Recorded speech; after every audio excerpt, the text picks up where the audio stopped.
സംഭവിക്കാനുള്ളത് സംഭവിച്ചു. ഇനി പരസ്പരം കുറ്റപ്പെടുത്തിയിട്ടും ചെളിവാരി എറിഞ്ഞിട്ടും കാര്യമല്ലേ മുരളി. ഇവിടുന്ന് അങ്ങോട്ട് നമുക്ക് എന്ത് ചെയ്യാൻ പറ്റുമെന്ന് ആലോചിക്കാം. അതല്ലേ ഇപ്പം പ്രാക്ടിക്കലായിട്ടുള്ള വഴി. ഇനി ഒന്നും ചെയ്യാനില്ല ഗീത. ചെയ്യേണ്ടതൊക്കെ ഞാൻ ചെയ്തു കഴിഞ്ഞു. നിങ്ങളുടെ മുറ്റത്ത് നിന്ന് ഞാൻ പറഞ്ഞത് ഭംഗിവാക്കല്ല. ഇനി അങ്ങനെ ഒരു മോള് എനിക്കോ അശ്വതിക്കോ ഇല്ല.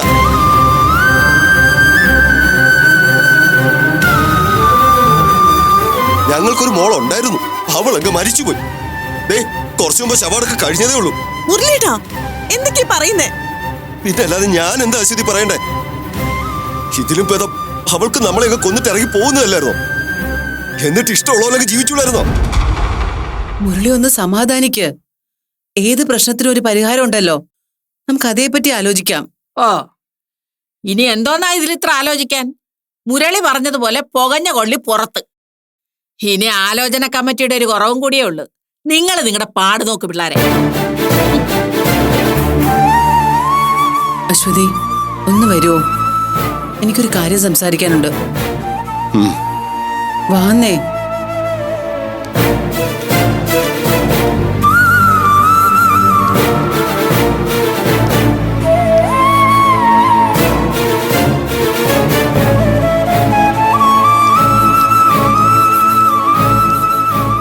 എന്താ ഗീതേച്ചി, എന്താ പറയാനുള്ളത്?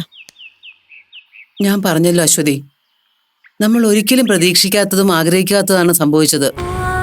ഇങ്ങനെയൊന്നും നടക്കാൻ പാടില്ലായിരുന്നു. പക്ഷേ കുട്ടികൾ നമ്മളെയൊക്കെ വിഡ്ഢികളാക്കി അവരുടെ വഴി തെരഞ്ഞെടുത്തു. മുരളി പറഞ്ഞതുപോലെ ഈ നാണക്കേടും അപമാനവും ഒക്കെ ഞങ്ങൾക്കൊരു ശീലമാണ്. പക്ഷെ നിങ്ങളെ സംബന്ധിച്ച് അതങ്ങനെയല്ലെന്നറിയാം. ഞാൻ എൻ്റെ മനസ്സിൽ തോന്നിയൊരു കാര്യം അശ്വതിയുടെ ആദ്യം പറയാന്ന് കരുതിയാ വിളിച്ചത്. ചേച്ചി പറയൂ, ഞാൻ കേൾക്കുന്നുണ്ടല്ലോ. ഞാൻ പറയുന്നത് വേറൊരു രീതിയിൽ അശ്വതി എടുക്കരുത്. അപ്പുവോ മാളുവോ പിന്നീട് എന്നെ വിളിച്ചിട്ടില്ല. ഇനി വിളിക്കുമെന്നും അറിയില്ല. പക്ഷേ അപ്പുവിന്റെ സ്വഭാവം അറിയാവുന്നവരോട് ഞാൻ പറയുക, ഇന്നോ നാളോ എപ്പോഴെങ്കിലും അപ്പുവോ മാളുവോ ആരെങ്കിലും എന്നെ അശ്വതിയോ വിളിച്ചാൽ അവരോട് പറയാൻ നമുക്കൊരു ഉറപ്പ് വേണ്ടേ? ഉറപ്പോ? ഗീതേച്ചി എന്താ ഉദ്ദേശിക്കുന്നേ? എനിക്കൊന്നും മനസ്സിലാവുന്നില്ല. അവരെ ഒരുമിച്ച് ജീവിക്കാൻ നമ്മൾ സമ്മതിക്കാത്തത് കൊണ്ടാണല്ലോ കുട്ടികൾ അവരുടെ ഇഷ്ടത്തിന് ഇറങ്ങിപ്പോയത്. അവരങ്ങനെ ചെയ്തെങ്കിലും എനിക്കൊരു വിശ്വാസമുണ്ട് അശ്വതി. എന്ത് വിശ്വാസം? നമ്മുടെ സമ്മതമോ അനുവാദമോ ഇല്ലാതെ അവരാഗ്രഹിക്കുന്ന ഒരു ജീവിതം അവർ തുടങ്ങില്ല. പക്ഷെ നമ്മൾ സമ്മതിക്കാതെ അവർ തിരിച്ചു വരികയില്ല. അതിന് ഗീതേച്ചി എന്താ മനസ്സിൽ കണ്ടിരിക്കുന്നത്?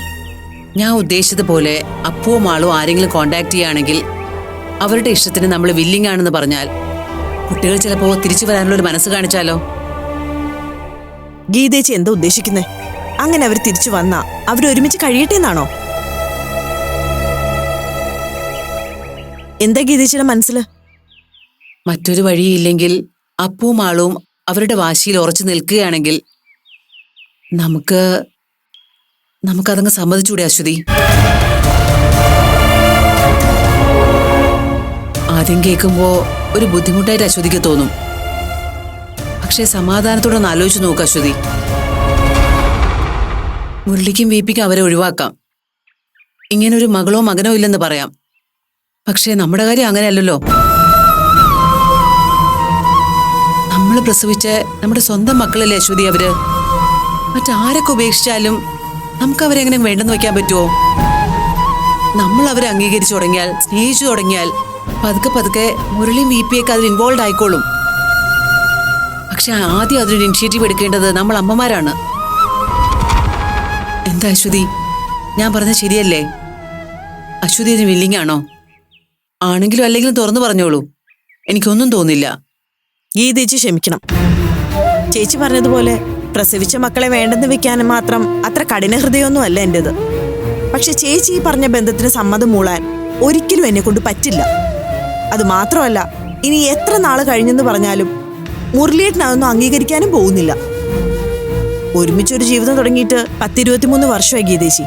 ഇതുവരെ മുരളിയേട്ടന്റെ ഇഷ്ടത്തിനപ്പുറത്ത് ഞാനോ എന്റെ ഇഷ്ടത്തിനപ്പുറത്ത് മുരളിയേട്ടനോ നിന്നിട്ടില്ല. ഇതൊക്കെ ഗീതേച്ചിക്കും കൂടി അറിയാവുന്ന കാര്യമാണല്ലോ. ഞങ്ങളുടെ എത്രയോ വർഷത്തെ സ്വപ്നം അവള് തകർത്തത്. എന്തൊക്കെ പ്രതീക്ഷകളാണ് അവള് തകർത്തത്. അതൊക്കെ പോട്ടെ, ഇനി ഞങ്ങൾക്ക് ഞങ്ങളുടെ ബന്ധുക്കളുടെയോ സുഹൃത്തുക്കളുടെയോ നാട്ടുകാരുടെയോ മുഖത്ത് നോക്കി നടക്കാൻ പറ്റൂ? അമ്മാതിരി നാണക്കേടല്ലേ അവള് ഞങ്ങൾക്ക് വരുത്തി വെച്ചത്. ഒക്കെ അറിയാം അശ്വതി. എന്നാലും ഇല്ലേച്ചി, ഈ കാര്യത്തിൽ മുരളിയേട്ടന്റെ തീരുമാനം തന്നെയായിരിക്കും എന്റേതും. ആ മനുഷ്യൻ അവളെ വേണ്ടെന്ന് വെക്കുവാണെങ്കിൽ അതിനൊപ്പം നിൽക്കാനേ എനിക്കും പറ്റൂ. ചേച്ചി മറ്റൊന്നും വിചാരിക്കരുത്. ശരി, ഉള്ളിലുള്ള എന്തായാലും അശ്വതി തുറന്നു പറഞ്ഞല്ലോ, സന്തോഷം. ഞാൻ എന്റെ മനസ്സിലുള്ള ആശയം പറഞ്ഞേ ഉള്ളൂ. എന്നുവെച്ച് അപ്പുമാളുവിനെ വിളിക്കുന്നുള്ള ഉറപ്പൊന്നുമില്ല കേട്ടോ.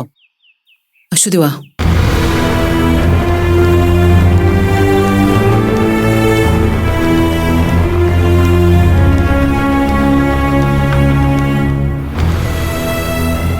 ഞാൻ അശ്വതിയുടെ ഒരു കാര്യം പറഞ്ഞിട്ടുണ്ട്. മുരളി അത് സമാധാനത്തോടെ ഒന്ന് കേട്ടു നോക്കണം. എന്നിട്ട് വളരെ ആലോചിച്ചൊരു തീരുമാനം എടുക്കണം. നമ്മുടെ കുടുംബങ്ങളുടെ ഭാവിക്കും സുരക്ഷയ്ക്കും അത് ഉപകാരപ്പെടുമെന്ന് കരുതിയിട്ടാ ഞാനത് പറഞ്ഞത്. ഇപ്പോഴും എനിക്ക് പ്രതീക്ഷയുണ്ട് മുരളി, ഉണ്ടായിട്ടുള്ള മുറിവുകളൊക്കെ ഉണക്കിയെടുക്കാൻ പറ്റുമെന്ന്. ഗീത, ഇനി രഹസ്യമായിട്ടൊരു ആലോചനയോ തീരുമാനമോ ഒന്നുമില്ല. എന്തായാലും നാറി നാണം കെട്ടി നിൽക്കുക. ഇനിയിപ്പോ എന്താ വേണ്ടതെന്ന് എല്ലാരും കൂടെ ചേർന്നങ്ങ് തീരുമാനിച്ചാൽ മതി. അതറിയാഞ്ഞിട്ടല്ല മുരളി, പക്ഷേ ഈ ഒരു ടെൻഷനും ബഹളത്തിനും ഇടയിൽ കേൾക്കേണ്ട കാര്യമല്ല അത്. അങ്ങനെ എല്ലാ കാര്യങ്ങളും രഹസ്യമാക്കി വെച്ചതുകൊണ്ടാ ഒടുവിലെല്ലാം പരസ്യമായത്. ഇനി അങ്ങനെ ഒളിച്ചും പാത്തും തീരുമാനം എടുക്കേണ്ട കാര്യങ്ങളില്ല. മുരളി പറഞ്ഞതാ ശരി. എന്താ അശ്വതി, എന്താ ഇവര് പറഞ്ഞത്? എന്തായാലും നമ്മൾ ഇത്രയും പേരല്ലേ ഉള്ളൂ ഇവിടെ. എന്താ നിങ്ങളുടെ പ്ലാൻ എന്നറിയട്ടെ. എന്താ അശ്വതി? അത് അപ്പുമാളും വിളിക്കുവാണെങ്കിൽ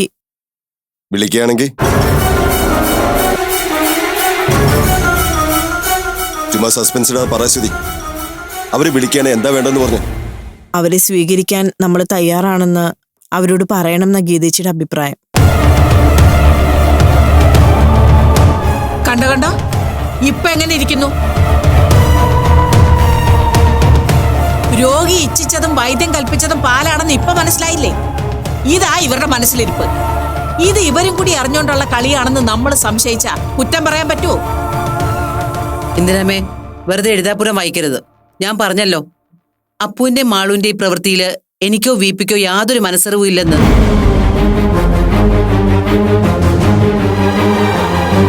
ഇനി നിങ്ങൾ വിശ്വസിപ്പിക്കണമെങ്കിൽ എങ്ങനെ വേണമെന്ന് ഞങ്ങൾക്ക് വല്ല നിശ്ചയമൊന്നുമില്ല. ശരിയാ, അശ്വതി പറഞ്ഞത് തന്നെയാ ഞാൻ പറഞ്ഞത്.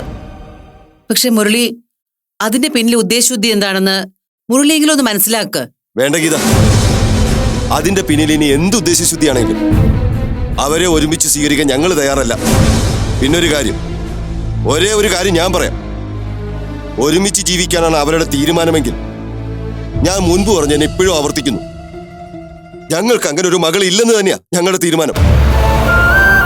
ഇനി അതല്ല, ചെയ്തു പോയത് അബദ്ധമാണെന്ന് അവൾക്ക് തോന്നും സ്വയം ഒറ്റയ്ക്ക് എന്ന് വെച്ചാൽ അവള് മാത്രം തിരിച്ചു വരികയാണെങ്കിൽ സ്വീകരിക്കുന്ന കാര്യം ഞാനൊന്ന് ആലോചിക്കും. അതും ഇനി സ്ട്രിക്റ്റ് ആയ ചില കണ്ടീഷൻസിന്റെ പുറത്ത് മാത്രം.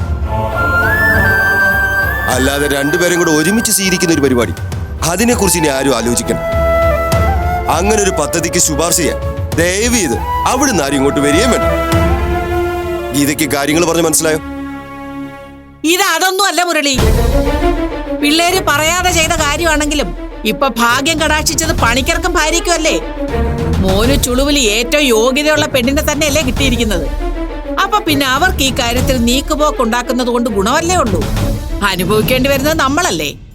അല്ല ഗീതേ, അറിയാൻ വയ്യാഞ്ഞിട്ട് ചോദിക്കുക, എന്ത് ധൈര്യത്തിലാ ഇവിടെ കയറി വന്ന് അവരെ സ്വീകരിക്കണമെന്ന് ഇത്ര ഉളുപ്പില്ലാതെ എന്റെ മോളോട് നിങ്ങൾക്ക് പറയാൻ തോന്നിയത്? ഇനി അങ്ങനെ ഞങ്ങൾ സമ്മതിച്ചാൽ തന്നെ ഒരു ഭർത്താവിനുണ്ടാകേണ്ട എന്തെങ്കിലും ഗുണമോ മണമോ നിങ്ങളുടെ കൊച്ചിനുണ്ടോ?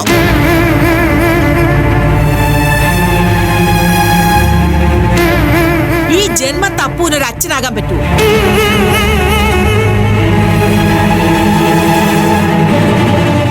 എനിക്ക് എന്റെ പേരക്കുട്ടിയുടെ കുഞ്ഞിനെ കണ്ടിട്ട് മരിക്കാൻ പറ്റുമോ?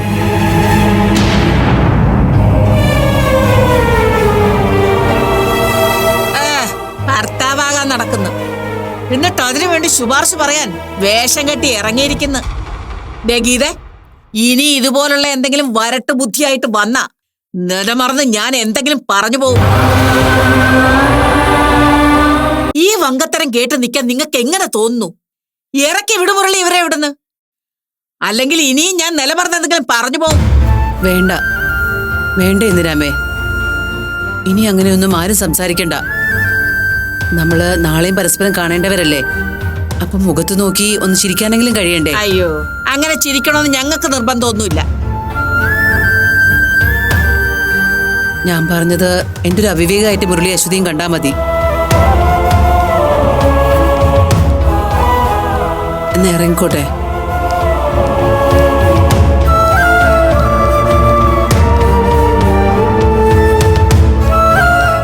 അമ്മ എന്തിനാ ഗീതച്ചോട് അങ്ങനെയൊക്കെ പറയാൻ പോയത്? അവരെന്തറിഞ്ഞിട്ടാ? നീ ഒന്ന് ചുമ്മാ ഇരിക്ക അശ്വതി. അവർക്കും ഇതൊക്കെ അറിയാവുന്ന തന്നെ എനിക്കിപ്പോ തോന്നുന്നത്. ഇത് ഭാര്യയും ഭർത്താവും കൂടി ചേർന്നുള്ള ചാണക്യ ബുദ്ധിയാ. അങ്ങനെ സംശയിക്കുന്നതിൽ ഒരു കുഴപ്പമില്ല.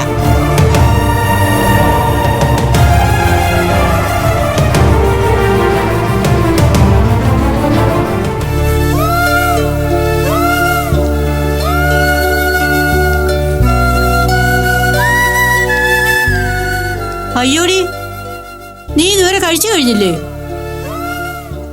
എന്റെ ഡേയ്സമ്മോ, നിന്റെ കാര്യം ഇത്തിരി കഷ്ടമാണ് കേട്ടോ. നേരെ ചൊവ്വേ വല്ലതും കഴിക്കാതെ ഇങ്ങനെ ആഹാരത്തിന്റെ മുന്നേ ഇരുന്ന് മനോരാജ്യം കാണുവാന്നോ? ഞാൻ മാളുവിന്റെയും അപ്പുവിന്റെയും കാര്യം ആലോചിച്ചിരുന്നു പോയി അമ്മച്ചി. അതെനിക്ക് അപ്പോഴേ തോന്നി. ഇനി അവരുടെ കാര്യം എന്നതാ ഇത്ര ആലോചിക്കാനുള്ളത്? അതുങ്ങൾ എവിടെയെങ്കിലും പോയി പഴയ്ക്കട്ടെന്നേ.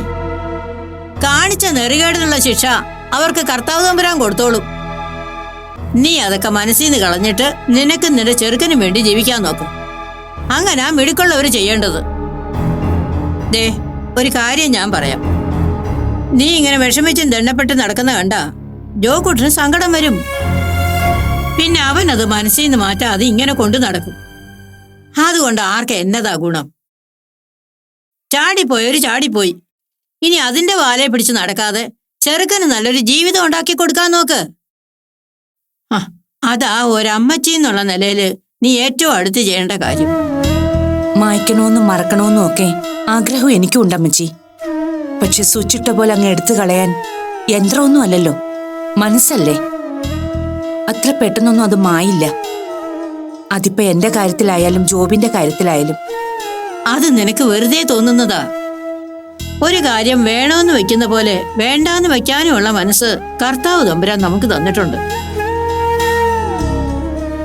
അലക്സിന്റെ കൂടെയുള്ള ജീവിതം അത്രയ്ക്കേ ഉണ്ടാവുള്ളൂ എന്ന് നീ വിചാരിച്ചതാണോ?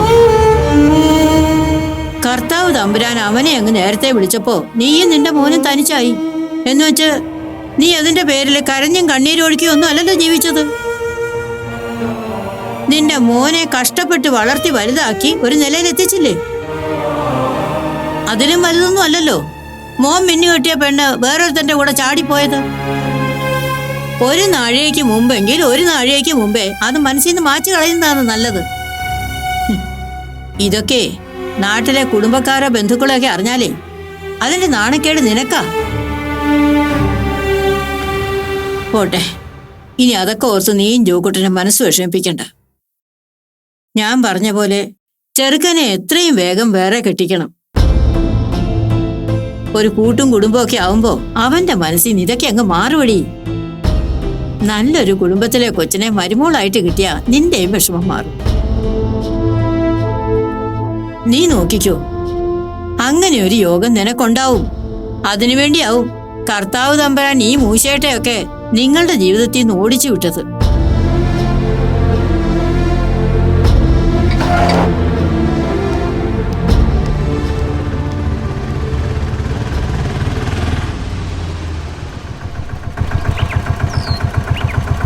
എത്രയായിട്ടാ? 50. തമ്പുരാനെ, ഇതിൽ അവളല്ലയോ? ഇനി ഈ മഹാരണത്തെ എന്തിനാണാവോ ഇങ്ങോട്ട് കെട്ടിയെടുക്കുന്നത്? ശരി ഏട്ടാ. ശരി. അമ്മച്ചി എന്താ ഒറ്റയ്ക്ക് നിന്നെ കുറ്റം പറയാണോ? അയ്യോ, നിന്നെ കുറ്റം പറയാൻ നമ്മളാരാ? എന്നാത്തിനാ വന്നത്? ഞാൻ വന്നത് എന്തിനായിരിക്കുമെന്ന് അമ്മച്ചിക്ക് അറിയില്ലേ? അമ്മച്ചിയുടെ ജോക്കുട്ടനെ കാണാൻ വേണ്ടിയാ. വേണ്ട വേണ്ട, നീ എന്നെ അങ്ങനെ കൂട്ടുപിടിച്ചേ വലിയ ലോഹിക്കാരിയൊന്നും ആകാൻ നോക്കണ്ട. ഒരു പാവം പിടിച്ച പെണ്ണാണെന്നാ ഞാൻ കരുതിയത്. അതിന്റെ പേരില്ല നിന്നോട് ഇത്തിരി അടുപ്പവും സ്നേഹവും ഒക്കെ അന്ന് വന്നപ്പോ ഞാൻ കാണിച്ചത്. അത് നിന്റെ വെറും അടവാണെന്ന് എനിക്ക് പിന്നെ മനസ്സിലായി. ഞാൻ അമ്മച്ചിയോട് എന്തടവ് കാണിച്ചു എന്നായി പറയുന്നേ?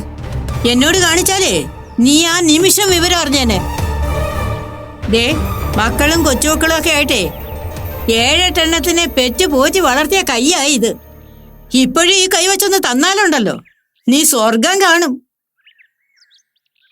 നീ എന്റെ ജോക്കുട്ടിനെ പറ്റി എന്തൊക്കെ അനാവശ്യങ്ങളാ പറഞ്ഞുണ്ടാക്കിയത്? അതൊന്നും ഞങ്ങൾ അറിയില്ലാന്ന് കരുതിയോ? ആണൊരുത്തനൊന്ന് ചിരിച്ചും വർത്തമാനം പറഞ്ഞും കാണിച്ചാ അപ്പോഴങ്ങ് വയറ്റിലുണ്ടാവും.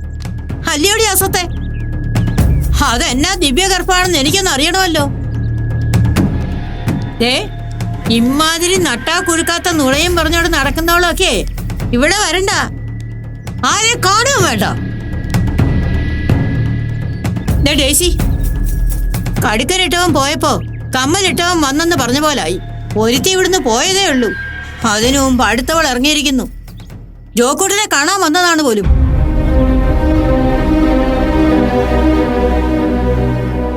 എന്താ അലീന, ഇനി അവനെ കണ്ടിട്ട് നിനക്ക് എന്താ സാധിക്കാനുള്ളത്? സോറി ആന്റി, എനിക്ക് ജോബിനോടൊരു അത്യാവശ്യ കാര്യം പറയാനുണ്ട്. വന്നത് നിങ്ങൾക്കാർക്കും ഇഷ്ടമായില്ലെന്ന് എനിക്കറിയാം. പക്ഷേ എനിക്ക് ജോബിനോട് ആ കാര്യം പറയാതെ പറ്റില്ല.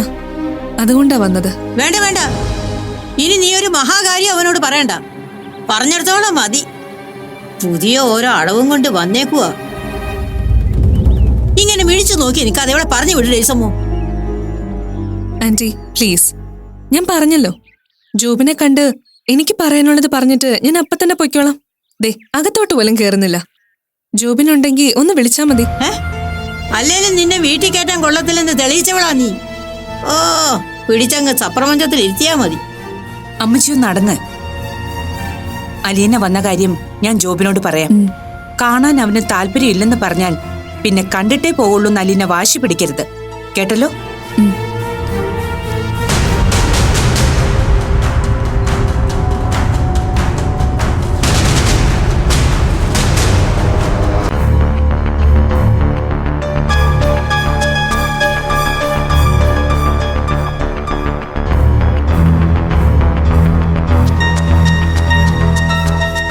എങ്ങോട്ടാ രാവിലെ? ഒന്ന് പുറത്തേക്ക് പോണം മമ്മി. മുരളിയെ കാണുന്നുണ്ടോ? കാണണം. അങ്കിളുമായിട്ട് ഡിസ്കസ് ചെയ്യേണ്ട കുറച്ച് കാര്യങ്ങളുണ്ട്. നിന്നെ കാണാൻ ഒരാളെത്തിയിട്ടുണ്ട്. ആരാ? അലീന.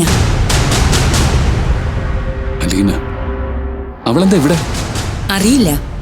നിന്നെ കണ്ട് അത്യാവശ്യമുള്ള എന്തോ കാര്യം പറയാനുണ്ടെന്നാ അവള് പറയുന്നത്. വേണ്ട മമ്മി, എനിക്ക് അവളെ കാണുകയും വേണ്ട, എനിക്കൊന്നും പറയാനുമില്ല.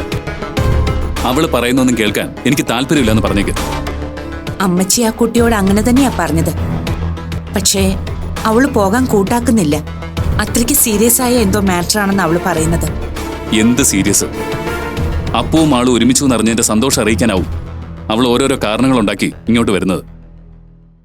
ഇനി അതിനൊന്നും കാതു കൊടുക്കേണ്ട കാര്യമില്ല. നിനക്ക് താല്പര്യമില്ലെങ്കിൽ മടങ്ങി പോണോന്ന് അറിയിച്ചിട്ട് തന്നെയാ ഞാനിങ്ങോട്ട് വന്നത്. പക്ഷെ ജോബിൻ, ഞാൻ പറയുന്നത് അവൾക്ക് എന്താ പറയാനുള്ളതെന്ന് നീ കേൾക്കണോന്ന് തന്നെയാ. വേണ്ട മമ്മി, അതൊന്നും ശരിയാവില്ല. ഞാൻ പറഞ്ഞില്ലേ, ഓരോ കാരണങ്ങളുണ്ടാക്കി എന്നെ ഡിസ്റ്റർബ് ചെയ്യാൻ അവള് മനഃപൂർവ്വം വരുന്നത്. അല്ലാതെ എന്താ അവൾക്ക് പറയാനുള്ളത്? അല്ലാതെയും പറയാൻ അവൾക്ക് കാരണങ്ങളുണ്ടെങ്കിലോ? നിന്നെയും അവളെ മാത്രം സംബന്ധിക്കുന്നത്. മമ്മി ഉദ്ദേശിക്കുന്ന എന്താണെന്ന് എനിക്ക് മനസ്സിലായി. പക്ഷേ മമ്മി എന്നെ വിശ്വസിക്കണമെന്ന് ഞാൻ പറയില്ല. അങ്ങനെ ഒരു കാര്യവും അവൾക്ക് എന്നോട് പറയാനുണ്ടാവില്ലെന്ന് എനിക്ക് 100% ഉറപ്പാണ്. ഇനി അഥവാ അവൾക്ക് എന്തെങ്കിലും പറയാനുണ്ടെങ്കിൽ തന്നെ അത് സത്യത്തിന് നിരക്കാത്തതാവും. വെറുതെ എന്തിനാ അതിനൊക്കെ കാതു കൊടുക്കാൻ പോകുന്നത്? നിന്നെ സംബന്ധിച്ച് അത് വെറുതെ ആവും.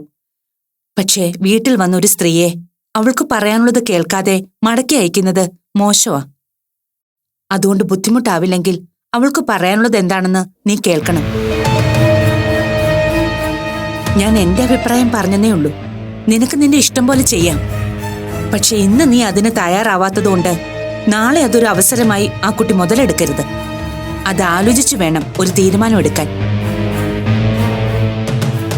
നീ അലീനെ കാണുന്നുണ്ടോ? അതോ നിനക്ക് താല്പര്യമില്ലെന്ന് ഞാൻ ആ കുട്ടിയോട് പറയട്ടെ?